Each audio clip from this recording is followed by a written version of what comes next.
Greetings, Grandfather. An important question has been asked. The question, I will paraphrase, is whether a person who does not speak English or understand it that well can change the words of any of the benevolent magic, living prayer, or true magic portions, especially words that are to be stated to create an intention, yes, but also to coordinate on a vibratory level the exact intonations that will help to bring about the best results, albeit, in this case, provided for you in the English language. I'm glad somebody asked that question, because it is particularly relevant right now.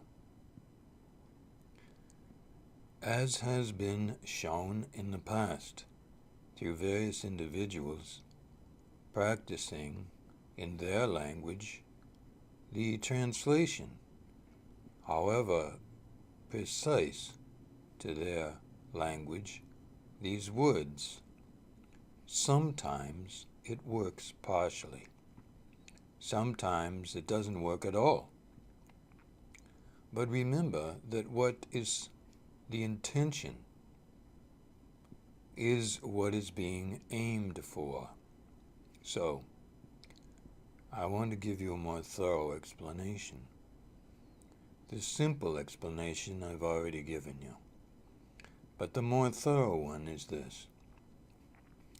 In order to move these words that are to be stated as part of a living prayer, a benevolent magic, or true magic, to move them into your language, whatever that might be,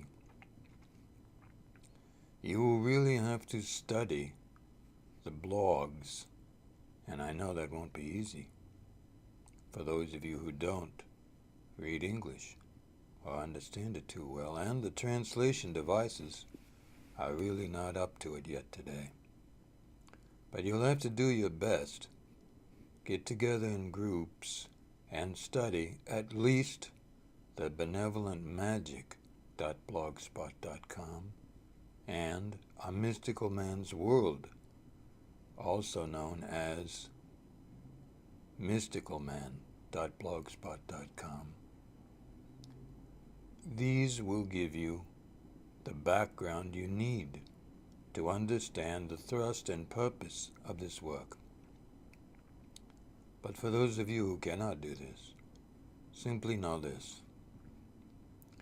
If you are now channeling for yourself in your language and for others, and you found it to be accurate, and there is benevolent energy felt by you and especially by others when you are channeling, then I call upon you to do what you can to translate these words to those languages. It will help.